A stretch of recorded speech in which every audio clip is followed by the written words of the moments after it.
Let's talk about this energy spectrum of beta decay. And what we have seen previously, we have just gone through the basics of beta decay, and uh, and we have seen the reactions that are involved in case of beta decay. We have positive beta decay, we have negative beta decay, and we have electron capture. Now, to to have when we have the energy spectrum of this beta decay, the energy spectrum of this beta decay, uh, it comes out to be something like this.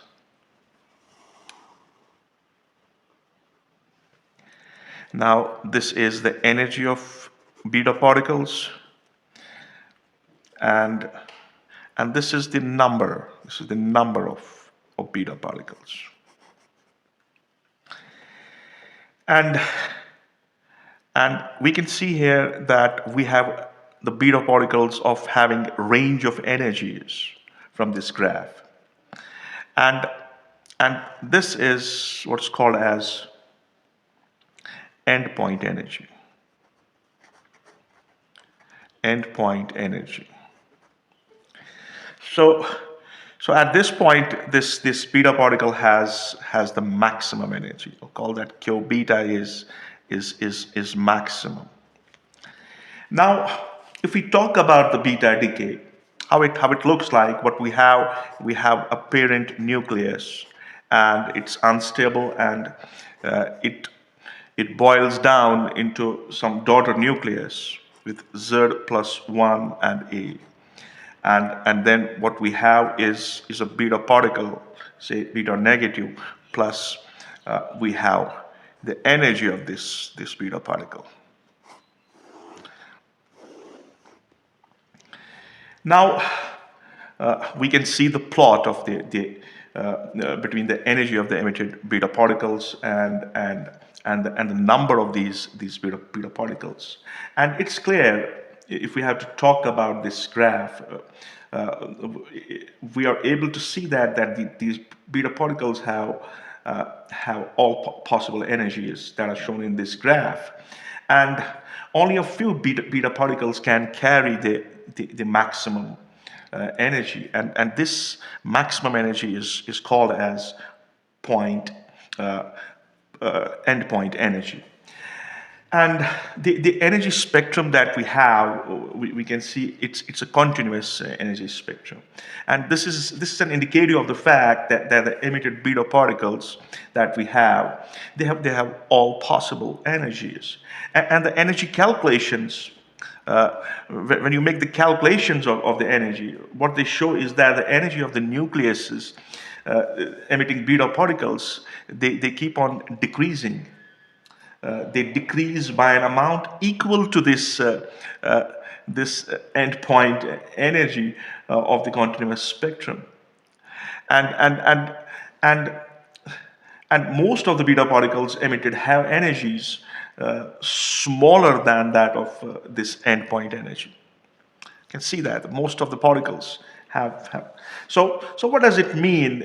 In other words, if we have to translate it in some literal sense, what it means is that the energy of these beta particles, that's not equal to the difference between the energies of the parent and the daughter nucleus. That's not equal to the difference of the energies of these two nucleuses.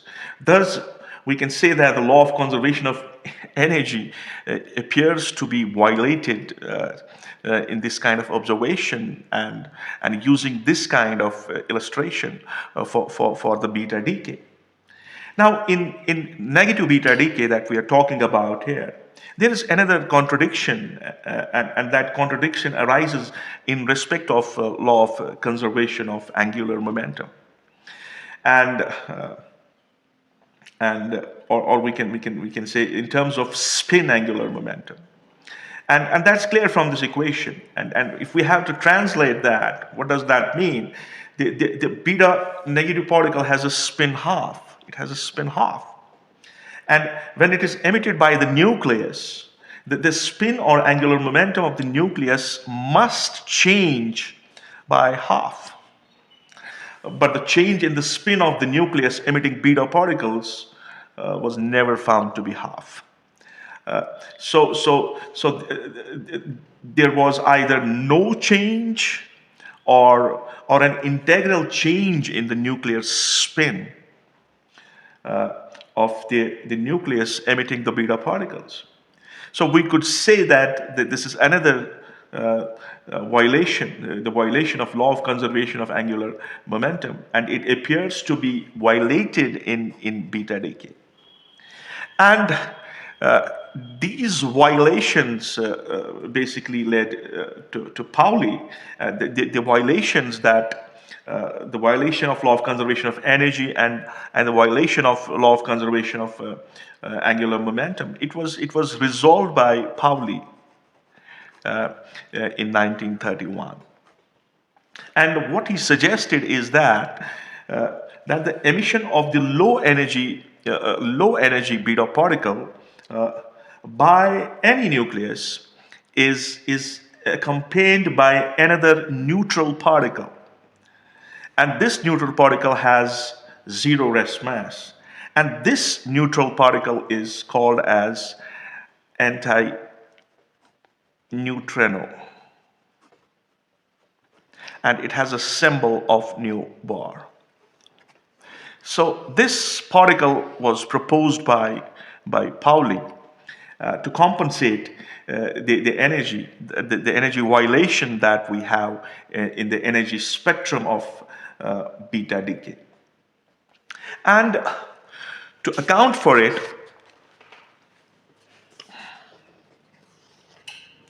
now the total energy of the beta particles and the anti-neutrino is equal to the endpoint energy that we have in the graph. Okay, so thus we have here the law of conservation of energy holds good in beta decay by introducing a neutrino with zero rest mass, and this antineutrino is assumed to have spin, and the value of that spin is half.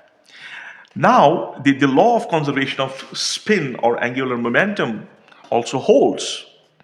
It holds good in beta decay. Thus, the nuclear spin or angular momentum of the daughter nuclei is equal to the angular momentum, or it's basically equal to angular momentum or spin of the parent nucleus that we have, by introducing the spin half for this antineutrino.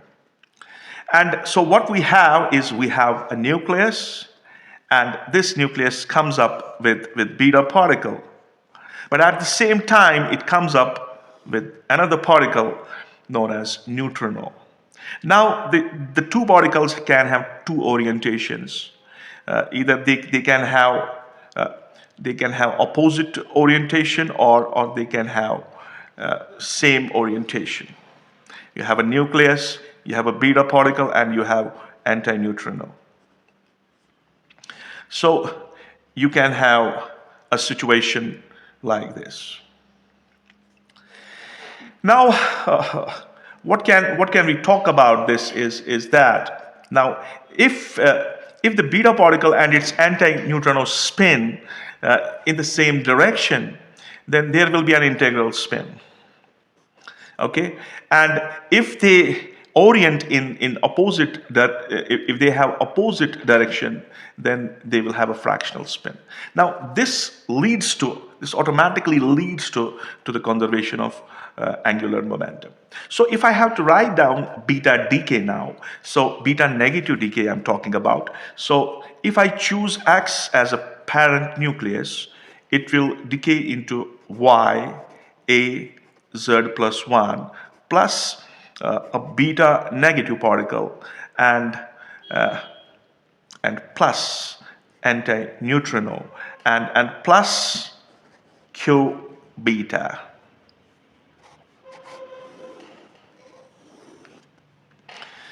Where this Q beta that we have this Q beta can be calculated using a mass energy relationship, where we have the mass of this, the mass of X A Z minus mass of Y Z plus 1 A times C square.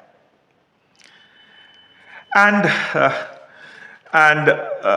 in this equation, if we look into this equation, the atomic masses are considered.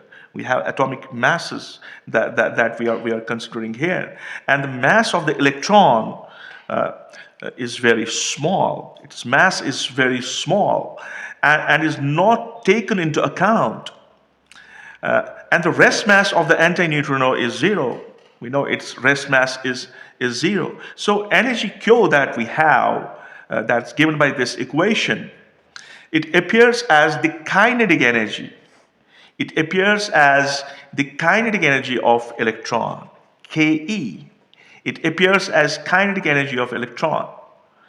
And the energy of antineutrino, that is, say, for example, E nu. Since the product that we have, what is that? We have a nucleus, it's a daughter nucleus. It is very much heavier in comparison to the electron and neutrino, antineutrino. So it has only fraction or very small energy that it carries in terms of kinetic energy. So that energy can be neglected. So if we neglect that energy, what are we going to have? We are going to have this Q beta approximately the kinetic energy of electron plus the kinetic energy of antineutrino. So thus we can say that electron will have maximum kinetic energy. It can have maximum kinetic energy when this the energy of this antineutrino is 0. So Q beta, what we have is kinetic energy of electron, if we choose it like that. So that must be then the mass of XAZ minus mass of YAZ plus 1 times C square. So in the similar way, if we have to go for beta positive decay, what we will have there is we have, say, XAZ, and what happens in this case, we have Y, and mass number will remain same, but the atomic number will decrease by 1. And what we will have plus beta positive, we will have a positron, an antiparticle of electron, and plus we have neutrino, and we have Q beta. Right? That should be the case. And we can write down Q beta here as M of X A Z minus M of Y A Z minus 1 minus 2 M E times C square. And if we have to write down this Q value for electron capture, so if I have to write this Q value for electron capture, so energy of electron in electron capture, what will be that? That will be Q, say, that will be mass of XAZ minus mass of YAZ minus 1 close C square. So this is going to give me the Q value of the electron, which is captured by the nucleus. The electron that is in vicinity of the nucleus being captured by the nucleus, so that there is a transformation. A proton is converted into a neutron, and we have a positron as a result of this. So to say, in electron capture, the initial kinetic energy, which is very small of electron, and recoil energy of nucleus, what we do, we neglect them, and find what we do is we carry out, the final energy is carried out by the neutrino, taking the previous examples. And so here we can have Q equal to the energy of neutrino. This energy is shared by a positron and a neutrino. Now, to sum up this discussion, because in reality it's a quantum mechanical situation that we are dealing with here. So to sum up this video, let us have the formal equations for beta decay, beta positive decay, beta negative decay. So we can sum up them like this. What we have for beta decay, what I have X, A, Z, it's a parent nucleus. It undergoes decay. I have a daughter nuclei, Z plus 1, and I have a beta negative particle, and I have an anti-neutrino. And I can associate an example for that. If we have bismuth, 210, with atomic number 84, it undergoes beta negative decay, and what we have from it is polonium 210 and 42, 84, and plus we have a negative beta particle, and we have anti-neutrino. So everything is conserved in it. The conservation is purely satisfied. The conservation of angular momentum and the conservation of energy. And for beta negative decay, so this is beta negative, and for beta positive, if I have to write down, I'll write X, A, Z. What I will have here, I have Z plus 1. And what I will have YA, I will have Z minus 1. Okay, then I will have beta positive plus a neutrino. And I can quote an example here of technetium TC 97 and 43. What it gives is molybdenum 97 with 42 atomic number, plus it gives a positron, and it gives a neutrino. So, in beta positive decay, what we have is a proton inside the nucleus is converted into a neutron, and positron emitted along the neutrino. However, a free proton, if we have a free proton, it is stable, and its decay is not possible. Now, what we have is we have the force that governs these kinds of transitions from being unstable to the stable daughter nuclei. We call them as weak nuclear forces, and beta decay is basically responsible for this weak nuclear force. Okay, so with this, I would like to stop.